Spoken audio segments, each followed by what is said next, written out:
Okay, bismillahirrahmanirrahim. Assalamualaikum warahmatullahi wabarakatuh. Salam sejahtera. Apa khabar para pelajar? Saya harap semua ceria dan sihat selalu hendaknya.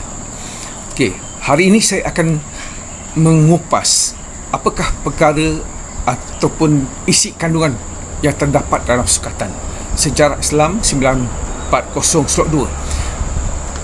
Penjelasan saya ini penting khususnya kepada pelajar-pelajar yang akan mengambil ulangan semester 2 dan juga yang akan menduduki semester 2 nanti. Untuk pelajar-pelajar semester 1 yang akan masuk ke Sukatan semester 2 nanti. Jadi saya akan menjelaskan setiap tema, dari tema 1, tema 2 dan tema 3. Apakah kandungan yang ada di dalam Sukatan yang perlu kita kuasai ini supaya membolehkan kita menjawab soalan dengan lebih baik.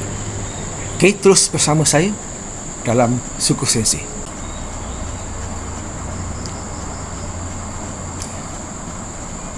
Dalam sejarah Islam,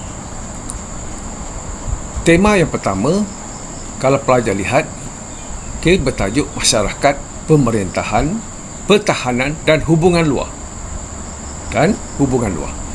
Jadi dalam tema 1 ini ada 4 sub topik yang perlu kita fahami. Pertama, berkaitan dengan masyarakat, iaitu masyarakat jahiliah dan juga masyarakat Islam. Pelajar kena bezakan apa dia masyarakat jahiliah, apa dia masyarakat Islam. Kedua, dari aspek pemerintahan, daripada sistem pemerintahan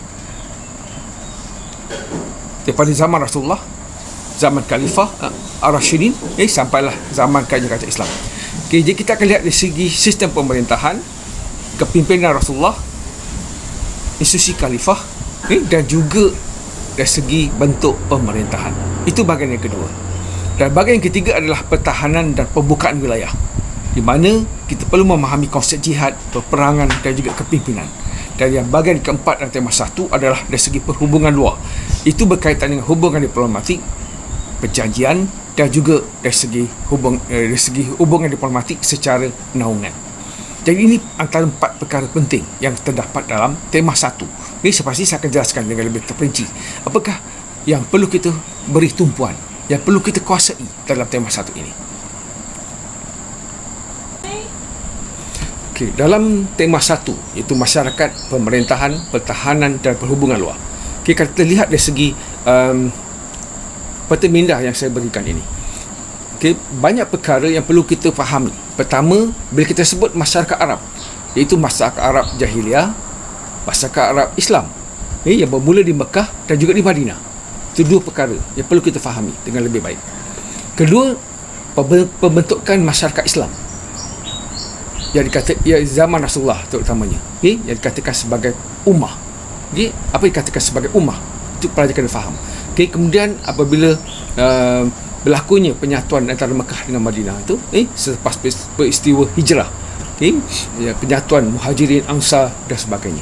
Jadi perkembangan masyarakat Islam itu seterusnya membawa kepada perkembangan masyarakat Islam. Jadi masyarakat Islam itu berkembang daripada masyarakat Islam di Mekah, kemudian apabila berlaku hijrah masyarakat Islam di Madinah, kemudian berkembang ke semenanjung tanah Arab. Jadi di situ kita kena memahami keseluruhan perkembangan masyarakat Arab sebelum dan selepas Islam, sebelum, semasa dan selepas Islam. Itu kena kuasai. Kemudian baru kita lihat aspek yang kedua, iaitu pemerintahan.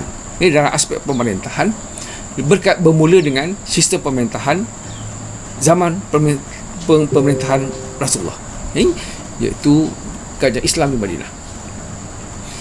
Mula dengan bentukan Piagam Madinah. Dari segi Piagam Madinah, kita lihat kepentingan Piagam Madinah dan juga kepimpinan Rasulullah dari segi ketua negara, sebagai ketua negara, sebenarnya termaktub dalam Piagam Madinah. Jadi dari situ kita boleh memahami tentang struktur pemerintahan yang dibentuk oleh Rasulullah. Dari segi pusat pemerintahan dan juga dari segi wilayah. Struktur pemerintahan itu di pusat dan juga di wilayah. Dan selepas wafatnya Rasulullah, berganti pada Rasulullah, mulalah apa dikatakan sebagai khalifah. ke institusi khalifah. Jadi institusi khalifah itu pun sama, dia akan melihat juga dari segi kedudukan ataupun struktur pemerintahan zaman khalifah, iaitu di pusat dan juga di peringkat wilayah. Jadi pembentuk pemerintahan, dan juga kita akan lihat dari segi pemilihan khalifah, bagaimana khalifah itu dipilih, dan juga sumbangan khalifah daripada Abu Bakar As-Siddiq sehinggalah Khalifah Ali, Khalifah Ar-Rashidin yang dipanggil. Okay, kita kena faham kat situ. Okay, kita juga perlu lihat dari segi kepimpinan Rasulullah sebagai seorang negarawan. Okay, dan juga ciri-ciri kepimpinan Rasulullah. Ciri-ciri kepimpinan Rasulullah. Dan juga kita kena fahami dari segi pertahanan. Satu lagi aspek yang ketiga dalam tema satu ini adalah pertahanan. Itu apa yang dikatakan sebagai jihad, etika dan juga strategi dalam peperangan. Okay? Dan pelajar perlu kaitkan dengan perang Badar, perang Uhud dan juga perang Khandaq. 3 perang utama yang besar yang berlaku zaman Rasulullah. Okay? Kemudian baru kita lihat bahagian yang keempat, iaitu perhubungan luar. Dari segi perhubungan luar, iaitu hubungan diplomatik, hubungan naungan melalui pemberian ataupun pembayaran jizyah, dan juga melalui perjanjian yang melibatkan kerajaan Abbasiyah dan juga Utsmaniyah. Dan satu lagi perkara penting adalah perhubungan luar yang berkaitan dengan hubungan diplomatik. Dimulai dengan zaman Rasulullah, zaman Khalifah Ar-Rashidin, 2 saja. Itu hubungan diplomatik. Bagi sebuah perjanjian, kita kaitkan perjanjian zaman Abbasiyah dan juga zaman kerajaan Utsmaniyah. Okay. Dan ini membawa kepada satu lagi perkara yang penting kita perlu lihat adalah dari segi kepimpinan juga berkaitan dengan selain daripada Rasulullah, Khalifah Ar-Rashidin, dan juga dua lagi tokoh yang mungkin boleh yang perlu pelajar kuasai adalah Salahuddin Al-Ayyubi dan juga Sultan Muhammad Al-Fatih. Okay, yang mempunyai nilai-nilai ataupun ciri-ciri kepimpinan yang jelas, okay, sebagai tokoh pemerintah dalam sistem pemerintah Islam pada zaman Rasulullah, zaman Khalifah dan juga zaman kerajaan Abbasiyah dan juga Utsmaniyah. Jadi ini keseluruhan yang pelajar perlu fahami, perlu kuasai dalam tema satu. Ini berkaitan dengan apa sebenarnya kita belajar dalam tema satu. Di dalam tema satu, 4 perkara yang kita boleh beri tumpuan. Itu masyarakat, sama ada masyarakat Islam, masyarakat sebelum Islam, itu masyarakat jahiliah, masyarakat Islam di Mekah dan juga di Madinah, dan perkembangan masyarakat masyarakat baru yang wujud selepas itu. Ini termasuklah zaman, terutamanya selepas zaman Rasulullah, zaman Khalifah Ar-Rashidin, zaman kerajaan Islam. Itu semua menunjukkan bahawa masyarakat Islam itu berkembang.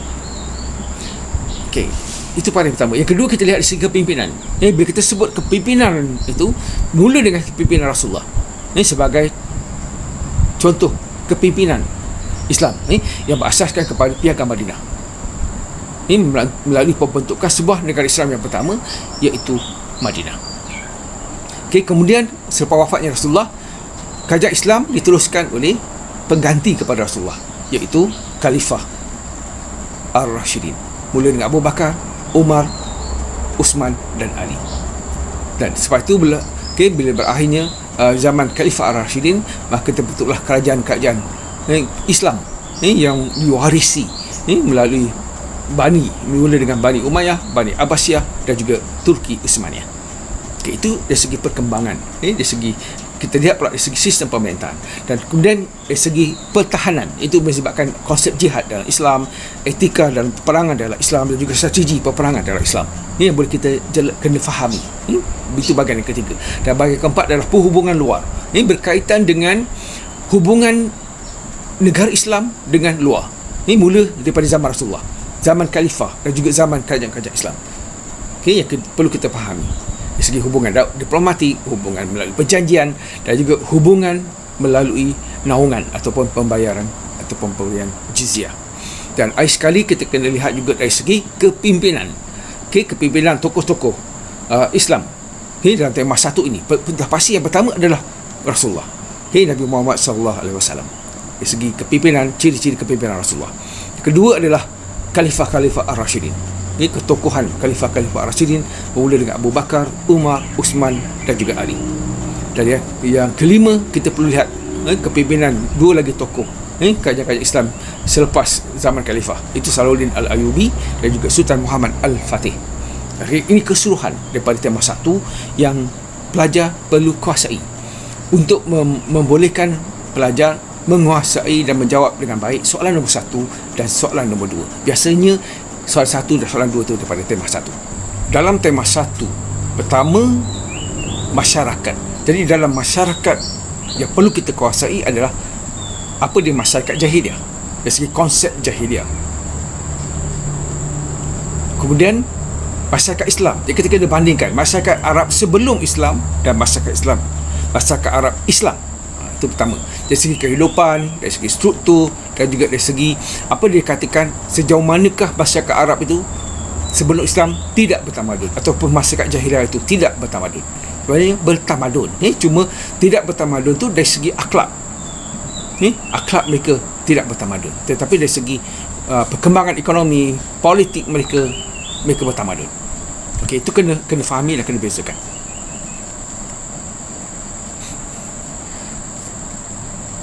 Kemudian kita kena faham apa dia masyarakat baru. Apa dia masyarakat baru? Ini masyarakat Islam, masyarakat baru, iaitu masyarakat zaman Rasulullah, zaman Khalifah Ar-Rashidin, dan masyarakat Arab zaman kajian-kajian Islam. Kemudian kita kena fahami juga masyarakat itu dari segi kaedah pemilihan khalifah, dan juga dari segi perpaduan ummah. Apa yang dimaksudkan dengan ummah? Dan satu lagi perkara penting adalah berkaitan dengan piagam Madinah. Bagaimana pembentukan piagam Madinah itu dari segi prinsipnya, dari segi penggunaan piagam itu sebagai satu kepentingan piagam Madinah itu dalam melahirkan sebuah negara Islam yang pertama, yang di bawah di mana Rasulullah adalah ketua negara dan ketua kerajaan Islam. Jadi kita kena faham dari segi ini, dan semua itu terkandung di dalam bahagian yang pertama tema 1, iaitu berkaitan dengan masyarakat. Jadi saya ulang lagi sekali, pelajar perlu bezakan apa dia masyarakat Arab Islam, apa dia masyarakat Arab jahiliah pertama. Kedua, selepas itu adalah masyarakat baru, selepas zaman Rasulullah, itu masyarakat Arab zaman Khalifah Ar-Rashidin, dan juga masyarakat Arab semasa ataupun masyarakat baru yang wujud semasa kerajaan-kerajaan Islam. Ini boleh kerajaan Abbasiyah, kerajaan Umayyah, dan juga kerajaan Utsmaniyah selepas itu. Dalam tema 1 berkaitan dengan masyarakat, ada lagi satu perkara penting yang pelajar perlu kuasai. Biasanya terdapat beberapa tokoh yang perlu kita beri perhatian. Sudah pasti yang tokoh yang pertama adalah junjungan besar Nabi Muhammad SAW, Nabi Muhammad SAW. Itu yang pertama. Kedua, Sultan Muhammad Al-Fatih, dan yang ketiga, Sultan Salahuddin. Jadi ketiga ini kita kaitkan dengan ciri-ciri kepimpinan, ketokohan Rasulullah, dan juga Sultan Muhammad Al-Fatih dan Sultan Salahuddin Al-Ayyubi berkaitan dengan ciri-ciri kepimpinan tokoh-tokoh ini. Satu. Kedua, dari segi kepimpinan Rasulullah, kepimpinan Sultan Muhammad Al-Fatih, kepimpinan Sultan Salahuddin Al-Ayyubi dari segi sebagai perancang ataupun pemimpin ketenteraan. Itu bahagian yang pertama, yang biasa akan ditanya berkaitan dengan tiga tokoh ini. Bahagian yang kedua berkaitan dengan tokoh adalah dari segi pembaruan, aspek-aspek pembaruan yang dibuat oleh tokoh ini berkaitan dengan pembinaan ataupun perkembangan ataupun pembangunan sistem pemerintahan Islam pada waktu itu, khususnya zaman Umar bin Abdul Aziz, zaman Umar bin Al-Khattab, dan juga zaman Harun Ar-Rashid. Ini kita kaitkan dengan pembaruan, perkembangan, pembaruan yang dibuat oleh ketiga-tiga tokoh ini, seperti mana asas sistem pemerintahan yang telah dibina oleh Rasulullah. Ini bagaimana tokoh-tokoh selepas Khalifah, selepas Rasulullah ini, itu yang dipanggil Khalifah ini, membuat perubahan ataupun pembaruan dari segi aspek-aspek sistem pemerintahan yang diasaskan oleh Rasulullah. Itu perkara yang perlu pelajar lihat. Pertama, tiga tokoh yang kita kaitkan dengan pembaruan ini, iaitu Umar bin Al-Khattab, Umar bin Abdul Aziz, dan juga Harun Ar-Rashid. Dan satu lagi adalah tokoh yang boleh kita kaitkan dengan dasar pemerintahan. Bagaimana tokoh ini memantapkan lagi dasar pemerintahan pada waktu itu. Ini dua tokoh yang kita kaitkan dengan dasar-dasar pemerintahan ini, iaitu Abu Bakar, Sayyidina Abu Bakar, Akbar, dan juga di India. Kerajaan Islam di India. Akbar dan juga Auzur. Dan satu lagi lah zaman Khalifah Abu Bakar. Jadi ada lebih kurang 9 tokoh ni yang perlu pelajar kuasai. Dalam tema 2, iaitu pembangunan dan penerokaan. Kebiasaannya dalam tema 2 ini soalan nombor 3 dan soalan nombor 4. Jadi ada 5 perkara ataupun 5 subtopik yang perlu pelajar kuasai. Pertama, dari segi ekonomi. Kedua, pendidikan. Ketiga, perkembangan intelektual. Keempat, penerokaan. Dan yang kelima, seni bina. Jadi dalam pembangunan dan penerokaan itu, yang pertama kita kena faham. Bila kita sebut ekonomi, pertama, apa dia sistem ekonomi Islam. Kedua, institusi ekonomi. Seperti Baitul Mal. Itu ada satu institusi ekonomi. Kemudian bahagian kedua adalah pendidikan. Bila kita lihat pendidikan tu dari 2 perkara, iaitu falsafah pendidikan Islam. Ini zaman Kerajaan Abbasiyah, zaman Kerajaan Umayyah dan sebagainya. Dan ketiga, kita lihat dari segi perkembangan pendidikan, khususnya perkembangan pendidikan di Aceh dan juga perkembangan pendidikan di zaman kerajaan-kerajaan Islam misalnya. Dan yang ketiga, kita lihat dari segi perkembangan intelektual, iaitu perkembangan dari segi ilmu nakli, ilmu akli dan sebagainya. Dan satu lagi perkara adalah sumbangan tokoh-tokoh pendidikan yang boleh kita kaitkan dengan perkembangan intelektual seperti Ibn Sina dan sebagainya.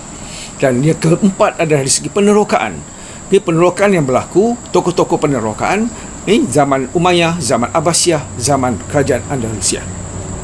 Seperti Ibn Battuta dan sebagainya. Dan satu lagi adalah seni bina. Kita nak lihat dari segi ciri-ciri seni bina Kerajaan Islam Andalusia dan juga Kerajaan Islam di India. Jadi ini perkara yang penting yang pelajar perlu kuasai dan memberi fokus dalam tema 2.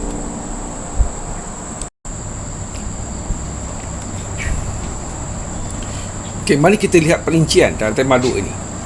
Pertama, ekonomi. Bila kita sebut ekonomi kerajaan Islam pada waktu itu, ada 2. Satu, berkaitan dengan institusi ekonomi seperti jizyah, Baitul Mal, zakat, cukai dan sebagainya. Yang kedua, peranan dan pelaksanaan zaman Khalifah Ar-Rashidin 7 hingga 8 Masihi, zaman kerajaan Abbasiyah 9 hingga 11 Masihi. 2 aspek yang perlu kita beri tumpuan dari segi ekonomi Islam zaman selepas zaman Rasulullah. Yang kedua adalah perkembangan pendidikan. Bila kita kaitkan zaman atau perkembangan pendidikan ini, pertama kita kena memahami institusi dan sistem pendidikan, iaitu di Mesir dan juga di Aceh pada abad ke-16 dan juga abad ke-17. Kemudian baru kita lihat yang ketiga, iaitu perkembangan intelektual. Itu sumbangan tokoh seperti Al-Khawarizmi, Ibn Sina dan juga Ibn Khaldun. Dan yang ketiga dan seterusnya, yang keempat, kita akan lihat pula penerokaan, iaitu tokoh-tokoh penerokaan. Ada 3 juga, iaitu Al-Masudi, Ibn Majid dan Ibn Battuta. Dan yang kelima, aspek kelima yang kita boleh detailkan adalah ciri-ciri seni bina Islam di Andalusia, iaitu semasa kerajaan Islam Turki Uthmaniyah di Andalusia, Spanyol. Dan satu lagi lah ciri-ciri seni bina Islam zaman kerajaan Islam di India pada abad ke-16 dan abad ke-17. Ini perkara penting yang perlu pelajar fahami untuk tema 2 yang berkaitan. Dan satu lagi kita kaitkan dengan ekonomi itu dengan sistem ekonomi. Berarti kita kena faham apa dia konsep sistem ekonomi Islam, ciri-ciri ekonomi Islam, kegiatan ekonomi yang melibatkan kerajaan Islam pada masa itu. Contohnya kegiatan ekonomi kerajaan Islam Melaka. Kemudian satu lagi Mesir. Dan satu lagi yang kedua adalah berkaitan dengan pendidikan juga, kita kena fahami tentang falsafah pendidikan Islam, iaitu falsafah pendidikan Islam. Ini ciri-ciri falsafah pendidikan Islam. Dan bila kita lihat yang ketiga seterusnya adalah dari segi perkembangan ilmu pendidikan. Itu perkembangan intelektual juga, kita lihat dari segi perkembangan ilmu. Contoh, kita perlu faham apa dia konsep ilmu dalam Islam, ilmu nakli, ilmu akli. Dan juga kita kena faham bagaimana perkembangan ilmu ini zaman kerajaan Abbasiyah dan juga zaman kerajaan Umayyah. Kemudian satu lagi aspek penting yang pelajar kena kuasai dari segi penerokaan adalah dari segi konsep penerokaan. Apakah konsep penerokaan? oleh dalam tokoh-tokoh Islam pada waktu itu. Dan satu lagi kita kena faham pengertian tentang seni bina. Itu apa seni, apa yang dibina. Dua perkara. Apa dia seni, apa yang dibina. Contoh bina masjid, apakah ciri-ciri seni bina masjid tersebut, dari bentuk kubahnya dan sebagainya. Jadi semua ini kita kena fahami dalam bahagian kedua, untuk memberi satu jawapan yang lebih baik kepada apa yang ditanya oleh soalan.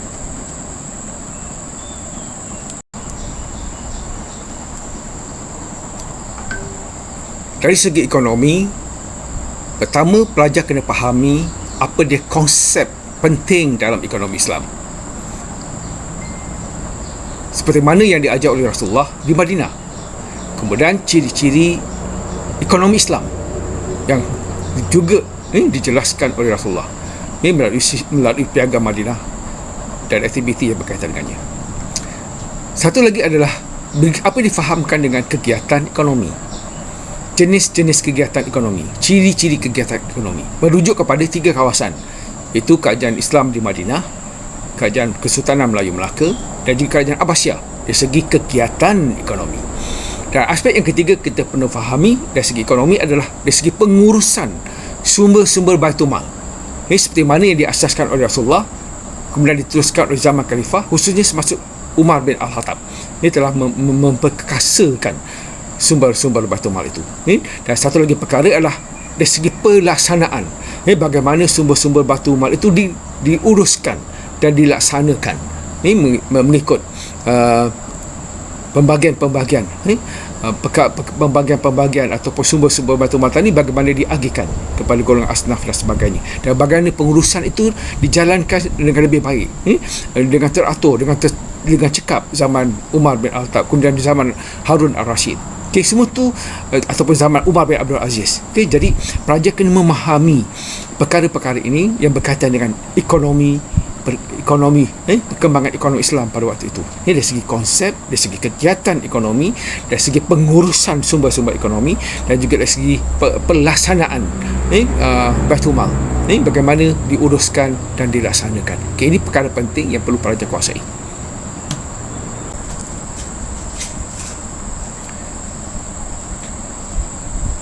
Dalam tema 2 berkaitan dengan pendidikan. Jadi ada 3 perkara penting yang pelajar perlu kuasai berkaitan dengan pendidikan. Pertama, dari segi konsep pendidikan. Ini konsep pendidikan Islam tu bagaimana? Ini konsep pendidikan Islam zaman Rasulullah, ciri-ciri pendidikan. Kemudian yang kedua adalah dari segi perkembangan pendidikan, khususnya perkembangan dari segi institusi pendidikan, seperti di Aceh, perkembangan institusi pendidikan di Mesir, dan juga Aceh sebagai pusat ilmu pengetahuan. Jadi ini antara perkara penting yang perlu pelajar kuasai. Alhamdulillah. Alhamdulillah. Maaf pelajar ya. Okey, kita teruskan. Satu lagi perkara penting dari segi pendidikan adalah faktor-faktor. Ini faktor-faktor perkembangan pendidikan yang perlu pelajar kuasai dari segi faktor-faktor perkembangan pendidikan di semasa zaman Sultan Mahkota Alam di Mesir, di Aceh, ataupun faktor-faktor perkembangan pendidikan Islam zaman di Mesir misalnya. Dan juga satu perkara lagi yang perlu pelajar kuasai adalah perkembangan dari segi ilmu, perkembangan ilmu nakli, ilmu akli. Dua perkara ini, khususnya di masa zaman kerajaan Abbasiyah dan juga zaman kerajaan Mesir. Jadi itu kena fahami, berkaitan juga dengan apa dikatakan sebagai Baitul Hikmah dan sebagainya. Jadi pelajar, itu semua aspek yang terkandung di dalam pendidikan yang perlu kita fahami dan kuasai. Ini dalam bahagian kedua tema 2 ini. Ke dalam tema 2 juga satu lagi aspek penting adalah tokoh. Mula dengan tokoh pendidikan ataupun tokoh ilmuwan. Jadi ada 4 tokoh yang pelajar perlu kuasai. Pertama, Ibn Sina, sebagai tokoh perubatan. Sumbangan Ibn Sina sebagai dalam bidang perubatan misalnya. Kedua, Ibn Khaldun, dari segi aspek pemikiran, pemikiran dan juga idea-idea yang dibawa oleh Ibn Khaldun. Dan satu lagi adalah, yang ketiga adalah Imam Al-Ghazali, dari segi falsafah ilmu pada waktu itu. Dan satu lagi adalah Al-Khawarizmi berkaitan dengan sumbangan dalam bidang matematik dan juga astronomi. Jadi 4 tokoh ini penting dan dari segi ilmuwan, sebagai tokoh ilmuwan yang perlu kita fahami.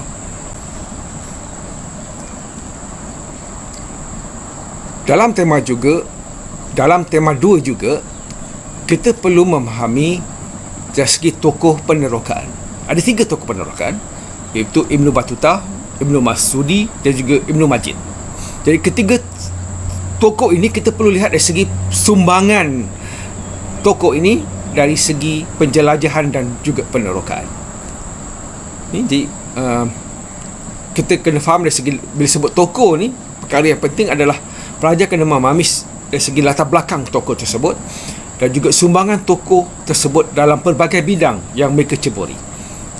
Ya, untuk menjelaskan lagi tentang sumbangan dia dari segi penjelajahan dan juga penerokan ke dunia baru, dan juga dalam bidang-bidang lain seperti pentadbiran, geografi, ilmu pelayaran dan sebagainya. Jadi dalamilah setiap tokoh itu dan aspek-aspek yang saya nyatakan tadi.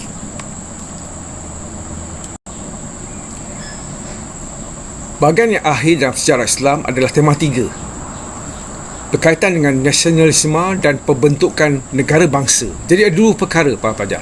Dalam tema ini biasanya soalan nombor 5 dan soalan nombor 6 berkaitan dengan pertama nasionalisme dan yang kedua adalah pembentukan negara bangsa. Jadi 2 perkara ini yang perlu kita beri perhatian. Pertama dari segi perluasan kuasa barat. Bagaimana kuasa barat meluaskan kuasanya ke atas wilayah Islam, khususnya wilayah-wilayah Turki Uthmaniyah. Jadi perkara ini berlaku pada masa kerajaan Uthmaniyah pada waktu itu di penghujungnya. Pada masa kerajaan Islam Uthmaniyah ataupun Turki Uthmaniyah itu kuat, sudah pasti Barat tidak dapat meluaskan kuasanya ke atas wilayah-wilayah Islam. Tapi berlaku apabila berlakunya kemersutan ataupun di penghujung kerajaan Uthmaniyah pada waktu itu. Itu yang pertama. Kedua, kita nak lihat reaksi. Bila kuasa barat masuk ke dalam wilayah-wilayah Islam, apakah reaksi penduduk tempatan terhadap perluasan kuasa barat itu? Yang pertama tadi, dari segi perluasan kuasa barat, kita kena fahami faktor-faktor yang membawa kepada perluasan kuasa barat ke atas kerajaan Khalifah Uthmaniyah. Ini pada abad ke-18 hingga abad ke-20. Kemudian yang kedua, bila barat masuk, maka akan berlaku reaksi masyarakat tempatan dengan perubahan yang dibawa oleh barat melalui sistem pentadbiran barat pada waktu itu. Misalnya di Mesir dan Algeria pada abad ke-19 dan juga abad ke-20. Dan satu lagi adalah gerakan nasionalisme. Selepas berlakunya perluasan kuasa, maka berlakunya reaksi dan ini membawa kepada gerakan nasionalisme. Jadi kita kena fahami faktor-faktor gerakan nasionalisme ataupun kebangkitan gerakan nasionalisme sama ada di Mesir ataupun di Syria. Dan bahagian yang seterusnya adalah ini yang dikatakan sebagai pembentukan negara bangsa, mula dengan konflik antarabangsa, itu Perang Dunia Pertama. Apakah kesan Perang Dunia Pertama kepada kerajaan Uthmaniyah pada abad ke-20 dan bagaimana penglibatan kerajaan Uthmaniyah itu dalam Perang Dunia Pertama telah memberi kesan kepada kerajaan Uthmaniyah pada waktu itu. Dan akhir sekali adalah pembentukan negara bangsa Turki dan Mesir ini pada abad ke-20.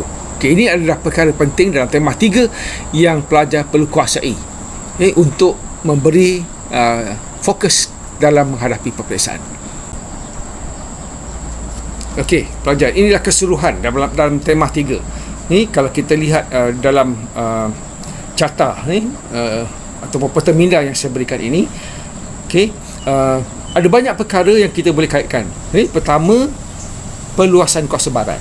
Bila barat meluaskan kuasanya ke atas kerajaan Uthmaniyah, dari segi gerakan intelektual, konflik antara utara dan Eropah, kuasa autonomi, dan juga apa yang kita fahami dari segi gerakan intelektual itu membawa kepada gerakan Uthmani muda, Turki muda dan juga perang Balkan apabila berlakunya konflik utara di Eropah, perang Balkan. Semua itu mempengaruhi apa dikatakan sebagai perluasan kuasa barat ke atas kerajaan Uthmaniyah pada waktu itu. Jadi perluasan kuasa barat ke atas kerajaan Uthmaniyah telah memberi masalah, terutamanya di permasalahan timur, dari segi perancangan barat seperti perang Crimea dan sebagainya. Jadi kerajaan Uthmaniyah telah membuat perubahan. Mereka cuba memodernkan negara mereka supaya dapat menandingi Barat, dengan harapan Barat tidak akan campur tangan dalam wilayah Uthmaniyah apabila mereka membaratkan negara mereka. Itu yang dikatakan sebagai tanzimat. Tanzimat seperti hati Al-Sharif, Gulhani, hati Humayun dan sebagainya.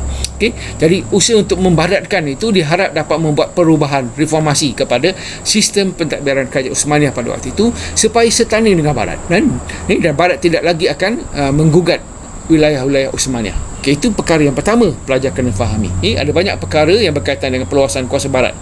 Di bahagian yang pertama yang perlu dijelaskan.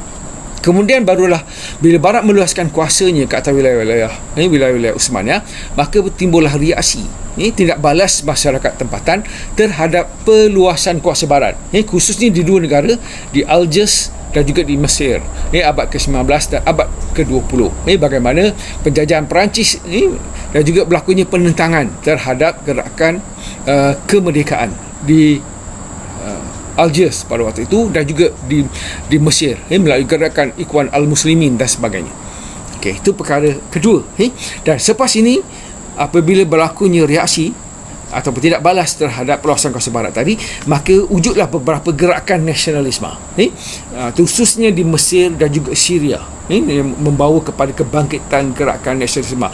Faktor-faktor yang membawa kepada kemunculan gerakan nasionalisme seperti peranan pendidikan, peranan bahasa dan kesusastraan, peranan kewartawanan dan media massa, dan juga peranan golongan intelektual. Itu adalah faktor-faktor kebangkitan gerakan nasionalisme. Dan satu lagi perkara yang berkaitan dengan kerajaan Uthmaniyah adalah penglibatan kerajaan Uthmaniyah dalam Perang Dunia Pertama. Dan ini membawa kepada akibat daripada komelut ataupun konflik yang berlaku di Eropah, yang melibatkan kerajaan Uthmaniyah terlibat, dan kerajaan Uthmaniyah berada dalam gabungan yang kalah. Ini telah memberi kesan kepada wilayah Uthmaniyah. Selepas perjanjian Menteri Perjanjian Versailles, maka banyak munculnya negara-negara baru yang sebelum ni di bawah kekuasaan kerajaan Uthmaniyah telah jatuh ke tangan kuasa Barat. Dan selepas itu baru berlaku apa dikatakan sebagai pembentukan negara bangsa. Dua tempat saja, di kerajaan Turki menjadi negara bangsa Turki, dan juga satu lagi kerajaan negara bangsa Mesir. Jadi bagaimana kita nak memahami dari segi konsep negara bangsa di Mesir dan juga di Turki itu satu, kemudian pembentukan negara bangsa di dalam dunia Islam, ini kerajaan-kerajaan Islam pada waktu itu. Dan sekali kita nak lihat pemerintahan kerajaan Uthmaniyah, apa yang berlaku pada kerajaan Uthmaniyah selepas terbentuknya negara bangsa yang baru dipanggil kerajaan Turki dan juga negara bangsa Mesir. Ini perkara penting secara keseluruhannya yang boleh kita fahami dari segi tema 3. Bermula dengan peluasan kuasa Barat membawa kepada reaksi terhadap peluasan kuasa Barat. Daripada reaksi itu munculnya gerakan ataupun kebangkitan gerakan nasionalisme, dan berlaku Perang Dunia Pertama yang melibatkan Turki, dan akhirnya terbentuknya negara bangsa terutamanya di Turki dan juga Mesir. Jadi setiap bahagian itu ada dua contoh negara yang perlu kita kaji.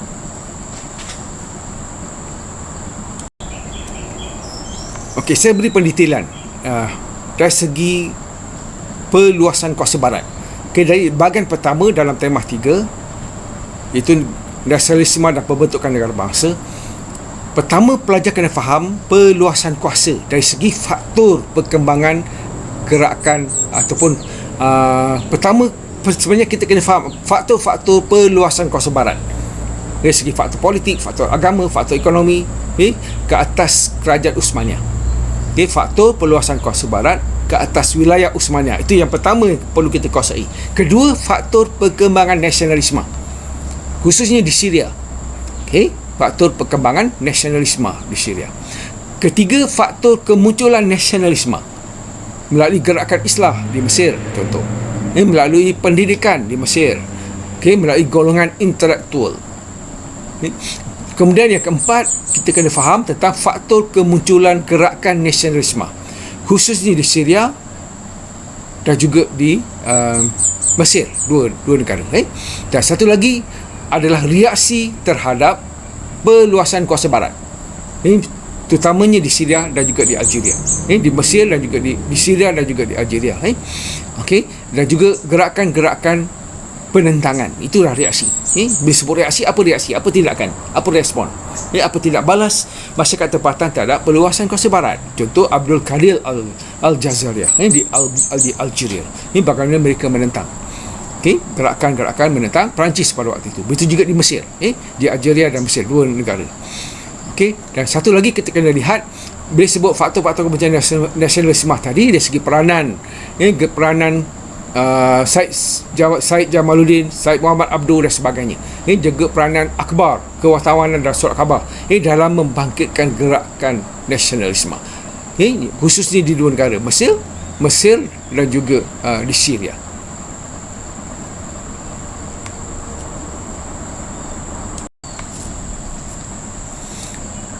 Satu lagi perkara penting dalam tema 3 adalah pembentukan negara bangsa. Pertama, berkaitan dengan faktor kejatuhan Turki Uthmaniyah. Kedua, penglibatan Turki Uthmaniyah dalam Perang Dunia Pertama. Ini berkaitan dengan dasar British, kesan-kesan dari segi politik, ekonomi dan sosial akibat daripada penglibatan Turki dalam Perang Dunia Pertama. Dan yang ketiga adalah faktor kemunculan negara bangsa, seperti faktor luaran, faktor dalaman, sama ada di Mesir ataupun juga di Turki. Di 3 perkara penting yang berkaitan dengan pembentukan negara bangsa yang pelajar perlu beri tumpuan atau fokus dalam mengulang kaji dalam tema 3 ini nanti.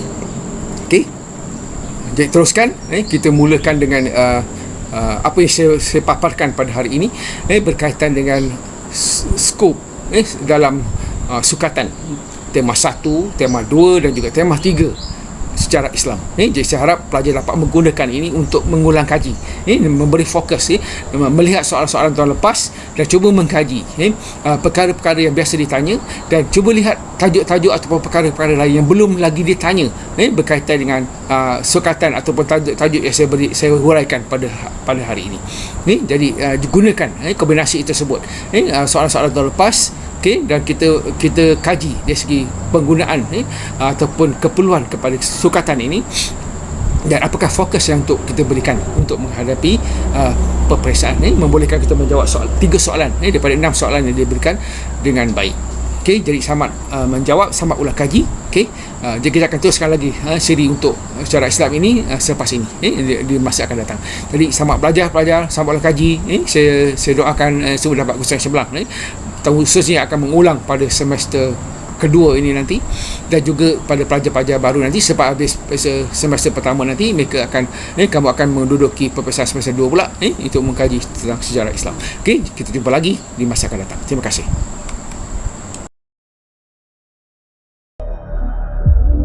Berminit bersama Suko Sensei. Hari ini kita akan berbincangkan tentang transformasi masyarakat dari segi ekonomi. Perkara penting yang berlaku apabila British meletakkan kuasanya di tanah